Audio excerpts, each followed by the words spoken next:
Il y a un tout petit peu plus de 30 ans, en décembre 1995, la Cour de justice des communautés européennes, devenue Cour de justice de l'Union européenne, prend un arrêt qui va changer la face de l'économie du football européen. L'arrêt Bosman, du nom d'un joueur belge, qui demandait à pouvoir rejoindre librement un club français. Aujourd'hui, le football européen, 30 ans plus tard, semble plus dérégulé que jamais. On en parle sur Radio avec l'économiste du sport, Lucas Rondel. Bonjour. Bonjour. Vous êtes directeur de recherche au CNRS, professeur à l'École d'économie de Paris. Alors d'abord, est-ce qu'on peut rappeler quelles étaient les règles en vigueur pour les transferts de joueurs entre clubs européens de football avant cet arrêt Bosman ? Alors, l'arrêt de Bosman, c'est vrai qu'on vient de fêter les 30 ans de l'arrêt Bosman. Donc, avant cet arrêt Bosman, il y avait une règle, effectivement, sur le marché du travail, sur le marché des footballeurs, et qui était que, finalement, toutes les équipes européennes ne pouvaient pas faire jouer plus de trois joueurs étrangers. Et c'est ce qui a été remis en cause c'est une des choses qui a été remise en cause par l'arrêt Bosman. Alors, est-ce qu'on peut rappeler peut-être le contexte qui a amené plus précisément à cet arrêt Bosman ? Pourquoi ce joueur belge est allé jusqu'à la Cour de justice des communautés européennes, c'est ce qu'on disait à l'époque, devenue quelques années plus tard Cour de justice de l'Union européenne. Alors d'accord, donc Jean-Marc Bosman, qui est un joueur de foot assez, on va dire, assez moyen, mais qui jouait donc à Liège, et donc qui arrivait en fin de contrat. Donc le club de Liège a renégocié son contrat. Il n'était pas d'accord avec les clauses de ce contrat, donc il décide d'aller. Il prend contact avec un club français, qui est le club de Dunkerque, et donc effectivement il négocie avec Dunkerque un accord avec Dunkerque. Donc les deux parties étaient d'accord, sauf que Liège a demandé des indemnités de transfert qui étaient beaucoup trop élevées pour le club de Dunkerque. Et comme Jean-Marc Bosman était en fin de contrat, donc il a normalement libre de tout contrat, il a donc porté son affaire à la Cour de justice européenne, et ce qui a donné lieu effectivement à ce qu'on appelle l'arrêt Bosman, qui a été vraiment quelque chose, un petit peu une sorte de Big Bang dans l'économie du football français, enfin du football européen. Puisque le système des indemnités de transfert qui existe aujourd'hui avec des montants mirobolants, on y reviendra sans doute, mais existait déjà à ce moment-là et même avant. Tout à fait. Le principe du transfert, ça existe depuis, on va dire, depuis la mise en place du contrat à temps, qui a remplacé le contrat à vie, qui était de mise avant, on va dire, avant les années 70, quoi. Donc le contrat, c'est d'ailleurs intéressant à noter, c'est que c'est les footballeurs qui ont été les premiers à obtenir un contrat à durée déterminée. Donc c'est le premier contrat à durée déterminée sur le marché du travail, qui a été mis en place un petit peu plus tard aussi. Et ça, donc, on va dire après, dans la charte du football, au début des années 70. Et donc en décembre 1995, la Cour de justice donne raison à Jean-Marc Bosman. Très concrètement, qu'est-ce que change sur ce marché des transferts, cet arrêt Bosman pour les clubs européens ? Alors, il y a deux choses dans l'arrêt Bosman. La première chose, on vient d'en parler, c'est le fait qu'à partir du moment où les footballeurs arrivaient à fin de contrat, les clubs ne pouvaient pas demander d'indemnité de transfert. C'était considéré comme illégal, puisque dans les règles européennes, au niveau du marché du travail, c'est la libre circulation des hommes et des capitaux. Donc là, notamment par le traité de Maastricht 3 ans plus tôt, en 1992. Donc c'est ça. Et donc la deuxième chose, ça a été justement, c'est ce qu'on a dit en début d'interview, c'est que finalement la Cour de justice européenne a remis en cause la règle des 3 joueurs étrangers. Et donc après cet arrêt Bosman, et bien effectivement tous les clubs européens pouvaient faire jouer autant de joueurs de la communauté, issus de la communauté européenne qu'ils voulaient. Donc effectivement ça a remis complètement en cause, ça a complètement changé le paysage de l'économie du foot européen, puisque effectivement, à ce moment-là, vous aviez une libre circulation des joueurs européens sur tout le continent européen, ce qui a accéléré considérablement la mobilité des footballeurs. Et pour les clubs, économiquement, qu'est-ce que ça a changé, cet arrêt Bosman, pour eux ? Alors, c'est là que il y a parfois des désaccords entre les analystes, des analystes, pas forcément les économistes, mais il y a vraiment deux courants. Le premier courant, c'est de dire que finalement l'arrêt Bosman n'a pas changé grand-chose, puisque finalement ça simplement l'après 95, c'était simplement une tendance qui avait déjà été initiée au début des années 90. C'est la thèse par exemple d'un sociologue, de Manuel Scotté par exemple, qui dit finalement ça n'a pas changé. Et du côté des économistes, on a quand même noter comme un grand changement. Et je pense que quelque part, si vous voulez, pour analyser l'évolution de l'économie du foot à partir des années 95, donc il y a l'arrêt Bosman, c'est un fait, mais il y a aussi la croissance économique du football. C'est-à-dire que c'est là qu'on voit apparaître les droits télé qui augmentent. On voit là des propriétaires, des investisseurs dans le foot qui n'y avaient pas avant, c'est-à-dire des milliardaires commencent à s'intéresser au club de foot, hein, pour des raisons qui ne sont pas forcément des raisons pécuniaires. Et puis effectivement, vous avez le développement des revenus commerciaux qui va avec. Donc c'est vrai que on peut pas dissocier l'arrêt Bosman de finalement cette croissance économique. Mais néanmoins, l'arrêt Bosman a complètement changé effectivement les modalités du marché des transferts, puisqu'effectivement, si vous voulez, avant l'arrêt Bosman, on était à peu près en France et en Angleterre, ou même en général dans le Big Five européen, on était à peu près à 200 mouvements par saison, et on a doublé, quoi. C'est-à-dire aujourd'hui, c'est même plus, on a 400 mouvement de transfert de joueurs, et puis forcément avec cette règle ça a complètement changé la nationalité des effectifs, hein, puisque avant l'arrêt Bosman il y avait à peu près un joueur sur 10 qui était étranger entre guillemets, et aujourd'hui il y en a la moitié, quoi. Enfin, en dehors quand je dis étranger, c'est l'autre nationalité que de la nationalité du pays, quoi. Et on pense notamment au championnat anglais, la Première Ligue, voilà, où dans certains clubs il y a très très peu de joueurs anglais, et les jeunes joueurs anglais parfois sont obligés d'aller à l'étranger pour jouer. Et des fois, il y a eu l'exemple effectivement qui avait été mis en évidence, c'est le cas d'Arsenal, où il y avait effectivement, par moment, il y avait aucun joueur anglais, quoi. Et il y avait beaucoup de Français d'ailleurs. Il y avait beaucoup de Français à cette époque-là, ouais. Notamment d'Arsène Wenger, grand entraîneur d'Arsenal. Vous parlez du nombre de mouvements, les sommes, elles aussi évidemment, ont augmenté de ces indemnités de transfert, avec aujourd'hui des indemnités de transfert qui tournent autour des 100 millions d'euros, parfois même beaucoup plus. Oui, tout à fait. C'est-à-dire qu'on note, alors c'est là effectivement que c'est un point de divergence avec l'analyse que je citais tout à l'heure du sociologue, c'est-à-dire quand on regarde d'un point de vue économique le montant des transferts, c'est avant les années 90, on va dire, en France c'est pratiquement inexistant, en Angleterre c'est à peu près 200 millions d'euros par saison. Aujourd'hui on est à plus de 2 milliards sur le marché anglais, à peu près 1 milliard sur le marché français, donc c'est vrai que c'est comme quelque chose qui est à noter. Alors juste un petit bémol aussi par rapport à finalement certaines idées reçues sur le marché des transferts. Ce qu'il faut savoir, c'est qu'il y a à peu près à peu près un transfert sur 4 qui est payant. C'est-à-dire que ça veut dire qu'il y a quand même 3 transferts sur 4 qui sont c'est des fins de contrat, et donc il n'y a pas d'indemnité de transfert, ce qui ne veut pas dire qu'il n'y a pas des primes à la signature, hein, mais il n'y a pas donc c'est vrai qu'en général on entend beaucoup parler du mercato et du marché des transferts, mais finalement ça concerne assez peu de joueurs. Et vous parliez aussi des montants, c'est pareil, les montants sont extrêmement concentrés. C'est-à-dire que la plupart des transferts, c'est des transferts qui sont relativement modestes, mais effectivement la part du montant des transferts qui représente par exemple les 5% des transferts les plus élevés est très très importante. C'est-à-dire on est à peu près de 5, ça représente à peu près 50% des transferts. Donc c'est très inégalitaire, quoi. C'est vrai que les transferts dont on entend parler, c'est le dernier, je crois que le plus élevé, ça a été celui de Neymar, quoi, avec ses 229 millions. Mais là encore, il y a entre Barcelone et le Paris Saint-Germain, des règles qui sont un petit peu à part, c'est-à-dire avec la clause libératoire. Alors toujours sur le marché des transferts et la régulation européenne, en octobre 2024, la Cour de justice de l'Union européenne, encore elle, a rendu un nouvel arrêt qu'on a appelé arrêt Diarra, du nom de Lassana Diarra, ancien joueur du PSG notamment, de l'équipe de France. Et la Cour a estimé qu'un certain nombre de règles qui concernent les transferts au niveau mondial étaient illégales. Certains ont parlé à ce moment-là de nouvel arrêt Bosman. Concrètement, qu'est-ce que ça a changé, cet arrêt sur les règles ? Ce qui a changé, c'est que finalement, maintenant, les joueurs vont pouvoir rompre leur contrat et sans avoir à payer d'indemnité, et notamment pour eux ou pour le club, quoi. C'est-à-dire qu'il y aura qu'ils appellent une juste compensation.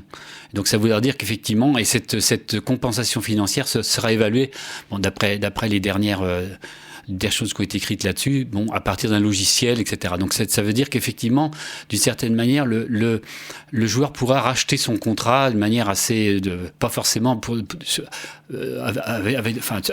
ça va pas représenter des montants exorbitants. Donc ça veut dire qu'effectivement, le club serait le joueur serait plus ou moins libre de rompre ce contrat et donc de changer de club avant le terme de son contrat. On parle de l'économie du football européen aujourd'hui sur Radio et de sa régulation avec l'économiste du sport Lucas Rondel, chercheur au CNRS et professeur à l'école d'économie de Paris. Alors aujourd'hui, dans l'économie de ce football européen, on parle beaucoup d'un terme, la multipropriété. De quoi on parle exactement, Lucas Rondel ?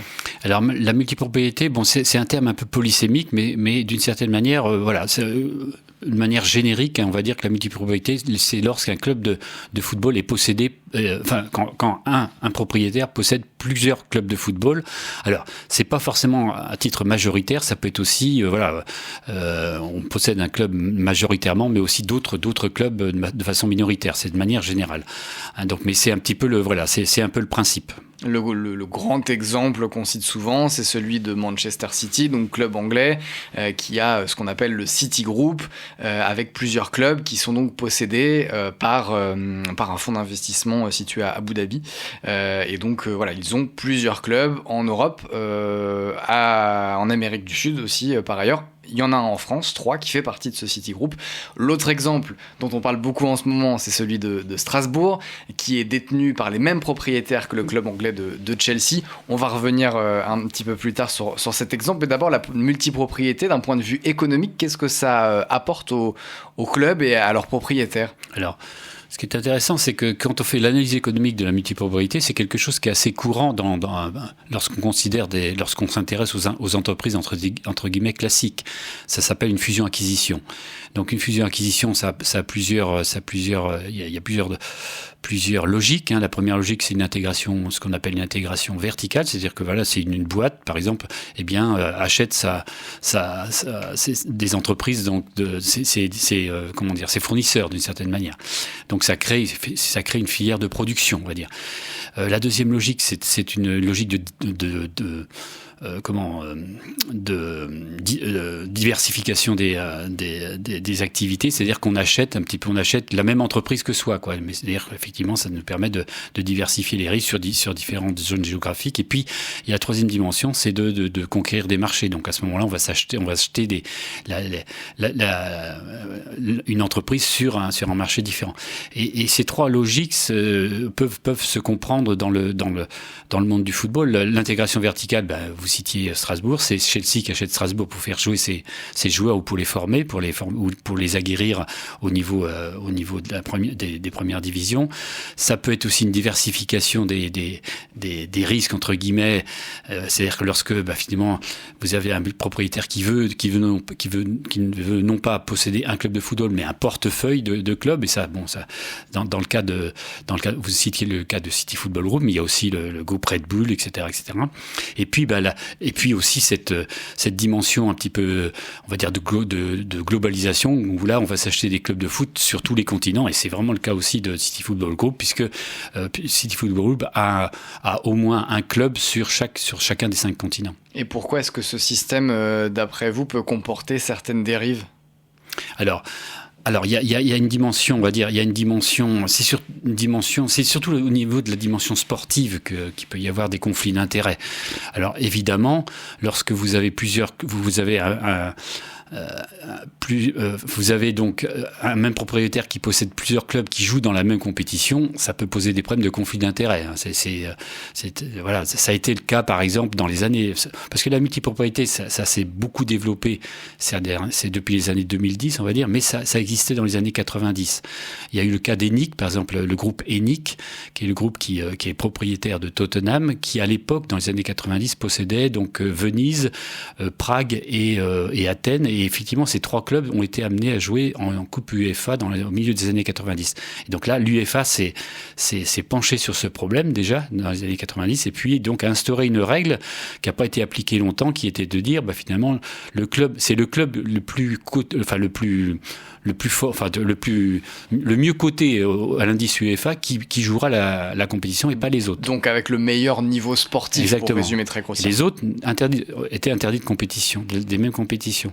Et ça a été remis en cause par une jurisprudence Red Bull au milieu des années 2000. Donc Red Bull, on va peut-être remettre en contexte donc cette marque de boissons énergisantes autrichienne à la base qui a investi dans le sport, notamment dans le football, avec un premier club en Autriche, si je me trompe pas. Alors c'est Salzbourg. Voilà, c'est Salzbourg en Autriche. Il y a eu ensuite un club allemand, ils ont racheté le club de Leipzig et ils ont racheté d'autres clubs. Dernier exemple en date, ils n'ont pas racheté directement le club, mais ils ont investi dans le club du Paris FC, qui joue actuellement en première division, et donc ils ont eux aussi plusieurs équipes un peu partout dans le monde. Tout à fait, oui, c'est le second groupe un petit peu qui est un petit peu archétypique de la multipropriété, puisqu'il possède aussi un club de MLS aux États-Unis, et puis il possède aussi le club en Angleterre à Leeds, etc., etc. Et donc il y a une jurisprudence Red Bull, puisque Leipzig et Salzbourg ont été amenés à jouer, ont été qualifiés la même année, la même saison en Ligue des Champions. Et là, l'UEFA était beaucoup plus souple qu'avec ENIC, puisqu'ils ont accepté que les deux clubs jouent dans la même compétition.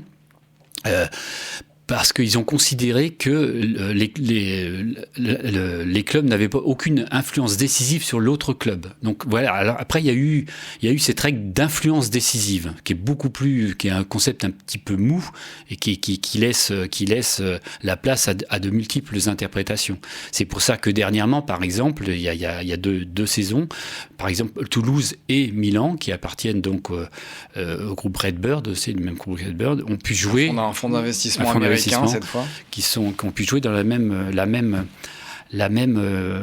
compétition. Donc ça, c'est le premier problème. Après, il y a aussi d'autres problèmes de la multipropriété qui sont liés au fait que, par exemple, vous aviez donc vous aviez le même propriétaire qui, alors je ne sais plus qui c'était, c'est un fonds d'investissement aussi, qui possède le club de Nancy et d'Ostende. Alors, et Nancy, donc, par la DNCG, par le gendarme financier un petit peu du football français, était interdit de recrutement. Et donc, ce que la multipropriété a permis de faire, ça a permis de contourner cette décision, puisque c'est le club d'Ostende qui a acheté les joueurs, qui les a prêtés immédiatement à Nancy. Donc, vous voyez, ça peut poser des problèmes d'un point de vue d'équité sportive. Alors, et puis le troisième problème, c'est un problème au niveau des supporters, parce qu'effectivement, vous citiez l'exemple de Strasbourg et de Chelsea avec le groupe Blueco. C'est vrai que souvent, quand on parlait d'intégration verticale tout à l'heure, si c'est une intégration verticale, vous avez donc dans une galaxie, vous avez donc le vaisseau amiral, le club phare, et puis les clubs satellites, c'est-à-dire les clubs qui servent le club phare. Et je pense que c'est effectivement les supporters, je pense, ont du mal à admettre que finalement, dans le cas de Strasbourg, que Strasbourg serve de club satellite au club de Chelsea, quoi. Puisque le dernier exemple tout récent, c'est que l'entraîneur de Strasbourg, l'anglais Liam Rosenior, a dû quitter Strasbourg en cours de saison pour aller prendre le poste d'entraîneur à Chelsea, qui avait viré son entraîneur Enzo Maresca. Et là, on voit effectivement qu'il y a un mécontentement des supporters. Alors, comment on peut mieux réguler cette multipropriété, Lucas Rondel, justement pour éviter que les supporters soient parfois mécontents de ce système-là? Alors, le problème, c'est qu'on a laissé effectivement la multipropriété se développer énormément. C'est-à-dire qu'aujourd'hui, il y a à peu près 300 clubs dans le monde qui sont concernés par la propriété. En Europe, dans le Big Five, il y a à peu près... oui, c'est ça. Donc les 5 plus gros championnats européens. Il y a un tiers, je crois que dans les clubs de première division en Europe, il y a à peu près une centaine de clubs qui sont concernés par la multipropriété. Alors cette année, j'ai pas regardé précisément, mais l'année d'avant, en Ligue des Champions, la saison dernière, il y avait 20 clubs sur les 36 qui étaient concernés par une multipropriété. Donc vous voyez que c'est un problème qui va être difficile de résoudre rapidement. Simplement, je pense que s'il y a une régulation qui doit être faite, ça doit être fait non pas... Parce que au niveau des pays, il y a déjà une législation. C'est-à-dire vous ne pouvez pas, dans un pays, la plupart des pays, il y a 2/3 des pays où, de toute façon, un même propriétaire ne peut pas posséder plusieurs clubs. En France, un même pays, un club français ne pourrait pas posséder un autre club français. Non, tout à fait. Ça, c'est interdit.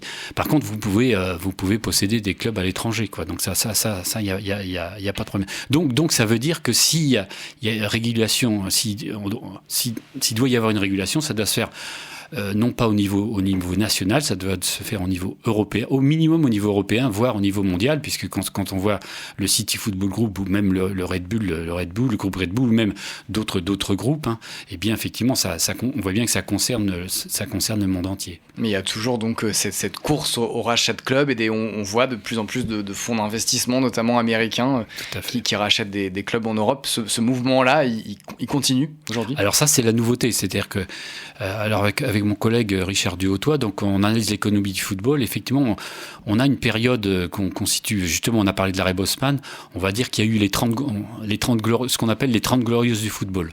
On va dire donc 95, 2025, etc. Même, on va dire 2020, 90, 2020. Donc ça, c'est vraiment, on voit bien, il y a des choses qui se sont passées, il y a une augmentation, il y a une croissance énorme de l'économie du football, mais il y a aussi une croissance des inégalités donc entre ligues, entre clubs et entre joueurs. Ça explose un petit peu partout, ça augmente un peu partout, donc ça n'a pas forcément été négatif dans le sens où le gâteau a énormément augmenté et étant donné qu'on est toujours 11 sur le terrain, effectivement, si l'argent augmente, effectivement, c'est les joueurs qui en profitent le plus. Ouais. Mais c'est vrai que la tendance là, on va dire depuis les années Covid, on va dire après les années Covid, alors on a parlé de la multipropriété, mais le deuxième, et je pense que quelque part les deux phénomènes ne peuvent pas être dissociés. C'est l'arrivée de nouveaux profils d'investisseurs et notamment des profils des propriétaires américains. Déjà, par exemple, le club de Liverpool, c'est un Américain, le groupe de Manchester, etc. Marseille est possédé aussi par un propriétaire américain. Ça, c'est le premier aspect. Et puis, c'est aussi beaucoup de fonds. Ça, c'est le nouvel élément aussi, c'est que les fonds d'investissement commencent à s'intéresser au football européen, au football en général et au football européen en particulier. Et ça, c'est vraiment nouveau, et ça peut changer les choses. Alors, pour différentes raisons, c'est-à-dire que la culture du sport collectif américain est complètement différente de la culture européenne en termes économiques. C'est-à-dire que les économies sont organisées et régulées de manière complètement différente. C'est pratiquement à front renversé en Europe et aux États-Unis. Aux États-Unis, un pays libéral, finalement, le sport, notamment le soccer, est extrêmement régulé. Alors qu'en Europe, effectivement, où vous avez les États qui ont une place un petit peu beaucoup plus importante qu'aux États-Unis, mais au niveau de l'économie du football, c'est assez libéral, quoi. Et donc ça, c'est vraiment nouveau, c'est-à-dire l'arrivée alors pourquoi les private equity s'intéressent maintenant au football? C'est aussi pour différentes raisons. C'est sans doute pour des perspectives de rendement, mais c'est aussi parce qu'ils sont ils disposent énormément de liquidités, donc ils recherchent effectivement des nouveaux placements, des nouveaux actifs, et le foot en fait partie. Et c'est vrai que c'est souvent là-dessus que les gens un peu critiquent, parce que le problème, c'est que la motivation d'un private equity, c'est quand même le rendement, alors que finalement le football n'a pas été très rentable durant ces 30 glorieuses. Et peut-être donc à venir de nouvelles 30 glorieuses pour l'économie du sport que vous analyserez. Lucas Rondel, je rappelle que vous êtes économiste du sport, directeur de recherche au CNRS, professeur à l'École d'économie de Paris. Merci beaucoup d'avoir été avec nous aujourd'hui sur Radio. Radio. Merci, au revoir.